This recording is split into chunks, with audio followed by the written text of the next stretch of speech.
Hello and welcome to this episode of ET Now Hangouts Season 2. I'm Ankita Saxena. Well, today on my podcast is a founder who's created a revolutionary Prodigy framework to unlock a child's true potential during their critical and formative years. This startup claims to awaken the unconscious genius of your child through early cognitive development, advanced skill acquisition, and social confidence. Raising Superstars is a startup that has touched 2 million families across 150 countries across America, Europe, the Middle East, Asia, and Australia. In fact, Time magazine last year named them fourth on the rising global edtech companies. And today I have the founder, Raghav Himatsighka, on our show to help us understand their business better. Hi, Raghav. Thank you so much for taking the time out and joining us in our studio for ET Now Hangouts. Thank you, Ankita, for having me. Raghav, so first things first, is it safe to call your startup an edtech platform for parents? Because it's basically education for the children, but it's usually the parents doing it because this age gap that you've picked out, 0 to 6, we'll talk about that. But talk to us about the genesis of this idea, because I know there are a lot of startups, play groups for children, toddlers, but this is a very unexplored space, right?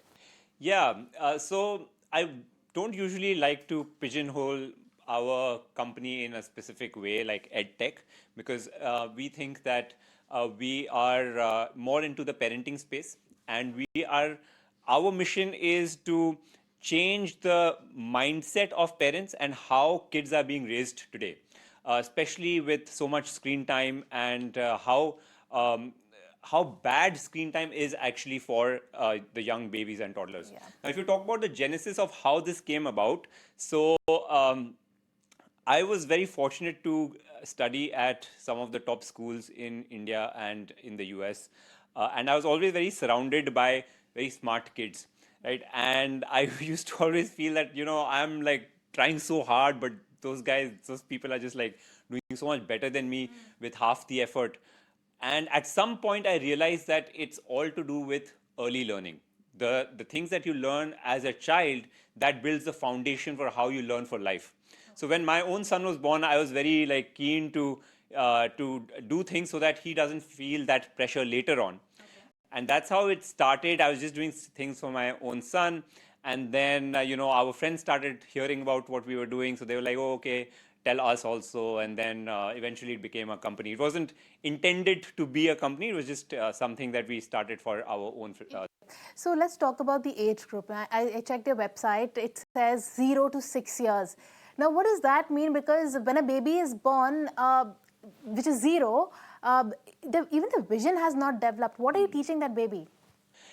Yeah, you're right. The vision has not developed. But think about it like this, right?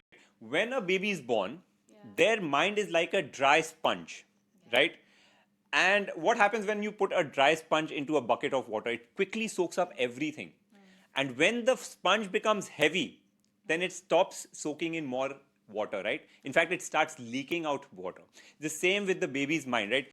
When they are born, it's completely like a blank slate, and it's quickly absorbing all good and bad information. And very quickly it becomes saturated. So at 2 years of age, 75% of the baby's brain is already developed. And at 6 years, 90% is developed. So 0 to 6 is that foundational years that nature has designed for human beings to learn whatever you can learn. Now, if you talk about at birth, what happens, right? Baby's vision has not developed, but parents are still doing exercise, massage, all kinds of things to activate the baby, right? Yeah. So this is a mental massage. Yeah, so it's like very gentle activities, only 5 minutes a day, no screen time, but age appropriate, right? Age appropriate for the child on what they need. So we don't actually start at 0. Which means at day 1, we start at about 2.5 months of age. Of course. Which is also 0 years. Yeah. But at that time, we are doing some flash cards, which we call booster cards, and we are doing some activities to increase mobility of the baby. Okay. We are doing some music activities, auditory activities. These activities which all compound later on to build the child's foundational skills. Right. So give me an example of an activity. You said it's just 5 minutes a day. Yeah. So 5 minutes is with the child. So the Yes. parents see it on the phones. What is it? Is it a recorded lecture, or what is it that you send them? Yeah, so what we give parents is like a holistic curriculum and program, right? So we give them weekly set of activities that they have to do with their baby, and each day's activity will only take you 5 minutes a day to do, right? And each of these activities is explained over a video which is pre-recorded, so you can watch it at any time as per your convenience.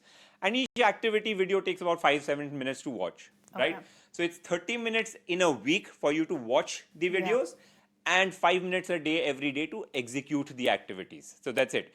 And sometimes the activities literally are only 10-15 seconds long. That's it, right? So give me an example of this activity. So it could be anything. So if we are talking about, say, so one of our most popular activities is what we call booster method, right? So booster method is an activity where we show a lot of flashcards, and that activity builds a baby's focus, memory, and concentration. Okay. Right? So it literally, and we showed it on Shark Tank as well, where a 2-year-old is able to identify so many pictures on a board because he has, at that age, he has developed somewhat like a photographic memory because of the method. So that's one. But then we also do music activities. So keeping, time to a beat, or we do creative thinking. So a lot of imaginative activities. We do problem solving. We also do activities for physical development. So we have a holistic framework which we call the Prodigy framework system, which covers all skills and abilities required for the toddler at that age. Yeah, that's interesting. But tell me, what was the market problem that you're trying to solve when you got into this business? What were the questions that the parents were asking, and what is that market gap that you saw that these unorganized players were not fulfilling? Because there are a lot of play schools, unorganized places that take in children. When because parents are busy these days, right? Yeah. Well, so there are two problems with the play schools and physical spaces. Yeah. The first problem is that it's at a fixed time, at a fixed location, right? And for a fixed duration as well. So we are making it absolutely flexible. You can do it any time in the day, only in a very short amount of time. As per your convenience, you don't have to go anywhere. Yeah. You can adjust to your baby's mood, because sometimes you want, your school is starting but your child is sleeping, right? So that's the first problem. The second problem is that schools have one teacher, many kids, and at that age you need personal one-on-one attention. So the quality of education that you get, the quality of skill building that you get in those physical spaces is far lesser than what they actually deserve. So when you do one-on-one activities which is why, by the way, we can execute the entire 1 hour session that they are doing in 5 minutes a day, because in 5 minutes we are able to give you 5 to 7 activities which are targeted one-on-one, and you also create a bond with your baby, right? Right. So that's how it works. I think schools are really good for creating socio-emotional skills, because there's social Interpersonal interaction with skills, other kids. But other than that, for skill building must start at home, as per our philosophy. So what is the scientific reasoning behind this, or the activities that you teach the parents? Is there any research behind it? Are you connected with researchers, doctors? How do you build these activities? Yeah, so I'll tell you our process that we have followed, right? So the first thing that we read, we researched, we found out was that 90% brain develops before age 6, 75% before age 2. And there is a lot of study that has been done by Harvard, Yale, a lot of institutes which connect early learning interventions to future outcomes of health, income, socio-emotional skills, etc. Right? So that connection has been made. Now, once we know that, the next question is, what activities should we do? So what we did is we went to experts. So we went to Dr. Craig Bailey of Yale University, who's a director of early childhood education at Yale. We went to Sonal Chawda, who is one of the top early childhood educators in the country. We went to Dr. Alison Burrows from UAE. All of these people, and we asked them what activities we should be doing, right? And we pulled from different pedagogies, whether it's Maria Montessori or Reggio Emilia or EYFS or ELOF. We pulled different activities from different pedagogies, created the curriculum, and then what we did is we gave it to parents. And then parents came back and told us, wow, this is working. This is what happened. We are loving it. My child is doing this, etc., etc. And that is what we report back to our customers. Look, you guys have told us that this activity is creating these results. So that's our approach. Right. Raghav, but one interesting thing is that you said you give a curriculum to the parents, right? Yeah. But every child is different. Yeah. Their growing needs are different and they grow at a different pace. Correct. One child could be smarter than the other. Absolutely. So how do you cater to that? Is there a customized plan that you give? How does that work? Yeah, so a very interesting question, and this is actually rooted in theory. So there's a theory of multiple intelligences, which was first proposed by a professor at Harvard University. His name was Howard Gardner, about 35 years ago, right? And what he says is two things. Number one is that intelligence is not of one kind. There are 9 different kinds of intelligences. One child could be intelligent in math, somebody could be intelligent in interpersonal skills, somebody in languages, etc., somebody in music. And second, also what you said, that every child learns differently as well. Now, at the age of 1 year, 2 years of age, we don't know what the child's learning style is. And we don't know what their interests are, what their potential could be. So our approach is that we teach everything. It's a holistic curriculum as per our Prodigy framework system. We teach everything. And we also teach it in every different way. So whether it's auditory, visual, experiential, we teach it in multiple ways. So if you're teaching memory, we'll teach it with card, we'll teach it with sound, we'll teach it with experience. So that your child is learning, covering all kinds of intelligences and learning it in all different ways as well. So has there been a case study or a proof where a child who's been taking your program has done perhaps better than a child who's not been given this exposure? So we have a strict no testing, no benchmarking policy, right? Because we don't want that pressure neither on the child nor on the parent. However, as I said before, our approach is that we give activities and parents tell us what happened. And we put that on our website. So if you go out to our website, it's filled with testimonials and video stories about what parents are telling us. Of course, there has been a lot of success. You guys saw it on Shark Tank. Where the little child identified all of these cards. There's so many people who have entered lots of record books. There's so many babies who've started crawling at 3 months of age, which usually belly crawling, not like on all fours, but belly crawling at 3 months, which usually happens at 7 to 8 months. So all of these things have happened, but we strictly don't benchmark kids because we don't want to say, if you do this, then you will be at 90th percentile or we don't like that. Talk to us about your business model. Is it a subscription model? How does that work? So we sell programs. So if you are a parent, you come to us, we'll tell you, okay, what are your needs? Do you want a program for 1 month, 3 months, 6 months? So that's how it works. Each program has its own goals, its own duration, its own set of activities. If you take a longer program, then we can take you from more foundational activities to more advanced ones. Each program also comes with a huge box of physical materials that we provide to the parents that are used for the activities as well. So that's what it's a one-time payment, but it depends on which program you select. It's not a subscription model. Okay, so what are the price points? I believe you are present in almost 150 countries now because it's an online thing and there are people from different parts of the world who are subscribing to your program. But I've also learned that the programs are different for different countries. Also, the price point is different, right? Yeah, so the programs are also slightly different for different countries. The price point may also be different. But for India, for example, we have programs that are very, very short, very basic, starting from 500 rupees. And then our flagship program, which is for 2 years, is about 1.5 lakh rupees. But it comes with like 4 cartons of big boxes of materials and lots of support, lots of hand holding. and it's called the Prodigy Launchpad.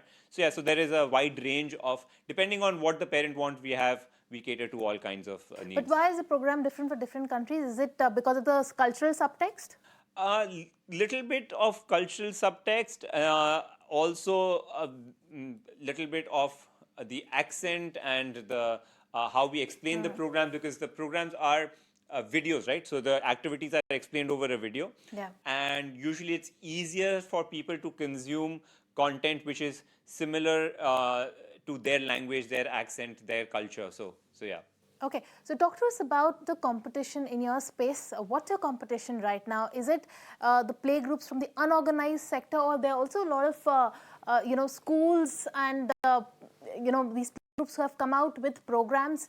The organized part of and there's also online, a lot of online courses that have come about. So where is the competition coming from, and where do you stand in the larger scheme of things? So I think the competition is mainly what are the other things that parents are doing, which means they're going to work, they are going to, they have household work, they are watching YouTube. That's the competition. Competition not coming from another company, or it's not a choice between whether I should send my child to school or I should do right. It's not one or the other. Usually, if they want to send them to school and buy our program, they'll do both. But so that's not the competition. It's mainly about whether the parent wants to sort of invest their time, energy, and obviously a little bit of money to do the program with their child. So yeah, so that's basically it. I think we are probably one of the probably maybe the only ones who are doing what we do in the style that we do it. Okay. Also, as a company, as a startup, what is your vision? Do you plan to scale it? Because you're present online right now, 150 countries. Do you plan to scale it offline as well? Have your own playgroups also? Because there is always a scope for that as well, for an offline expansion. Are you planning to do that? Yeah, so we have actually launched an offline version of the program. We have launched it in Bombay. Okay. And the core program that we currently have, we call it DIY, do it yourself. And now we have a DFY version done for you. So we will send you our trained coaches to your home who will do the program for you. You don't have to do anything. And is this pin code specific, or is it all over the Bombay? In Bombay, we have already launched, and so that's the model we want to scale. And I think from a parent point of view, customer satisfaction, ease of use, convenience, all of that, it works very well. It also works very well from an investor point of view, because all of the largest unicorn companies today, if you see, they're all in that hyper-local space, right? Whether it's Zepto, Ola, urban companies. So you have hyper-localized education also, and interestingly, you have also kept your business model asset light. You're not leasing out space in this case, because right? we want. So our goal is that we want it to be super convenient for the parent, and actually create tangible, visible results for the child. Those are the only two goals that we have, right? So if we are not able to do that, we will not touch this space. So for a done-for-you model, I have to go to your app and book a person who comes and teaches this kid, or how does it work? No, so you just fill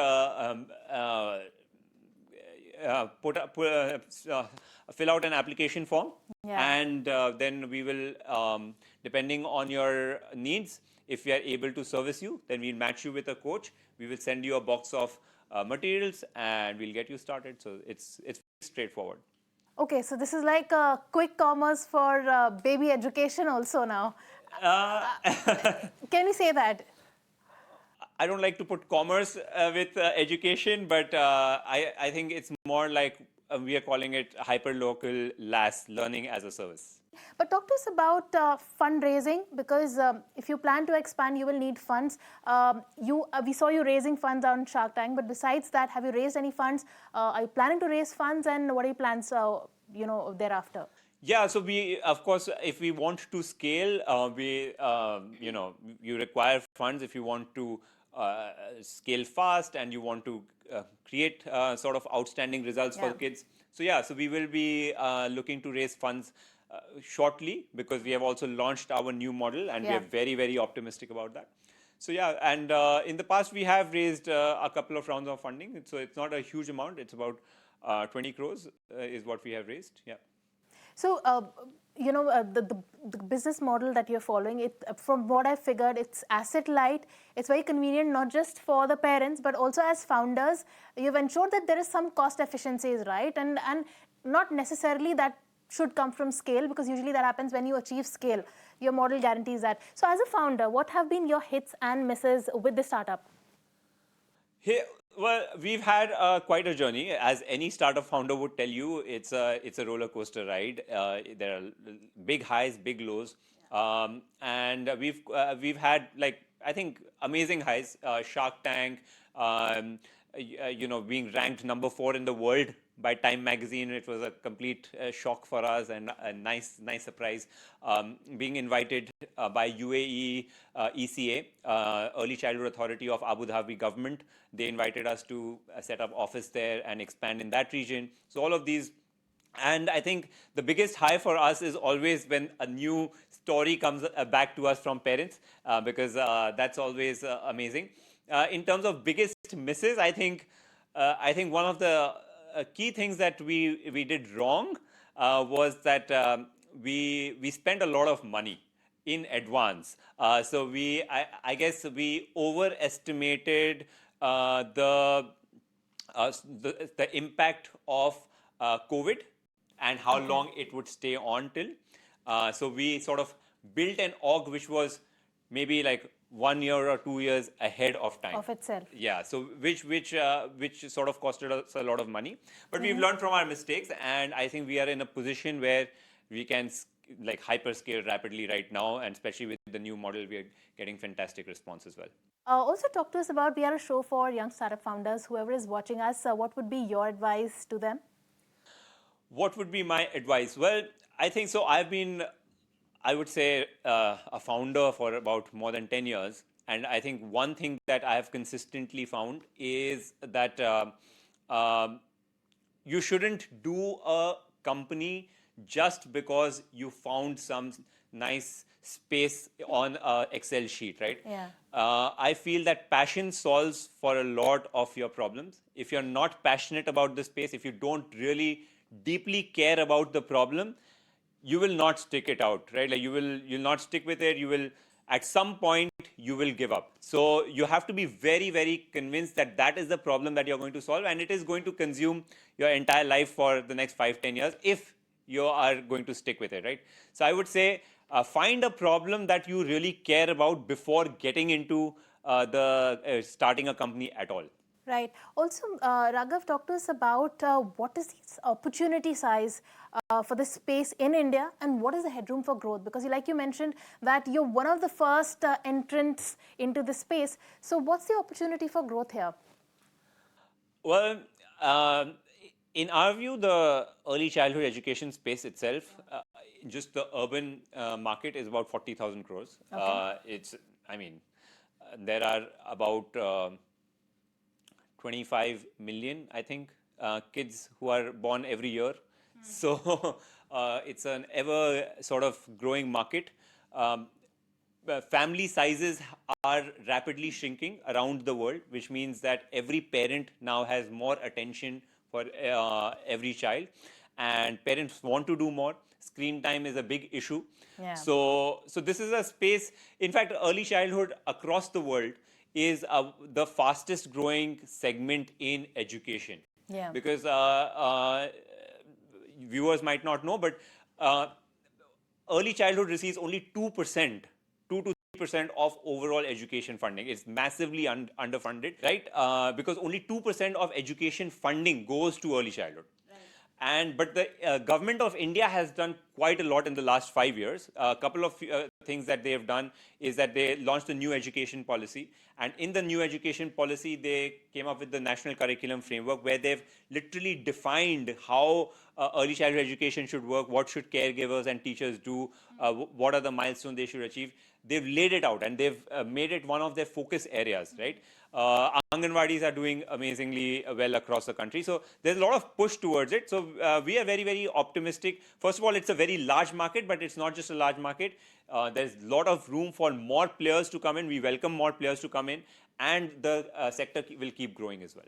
On that note, Raghav, thank you so much for taking the time out and talking to us about your startup, and all the best to you for expansion plans and whatever great that Raising Superstars has in store for it. Thank you so much. Thank you for having me.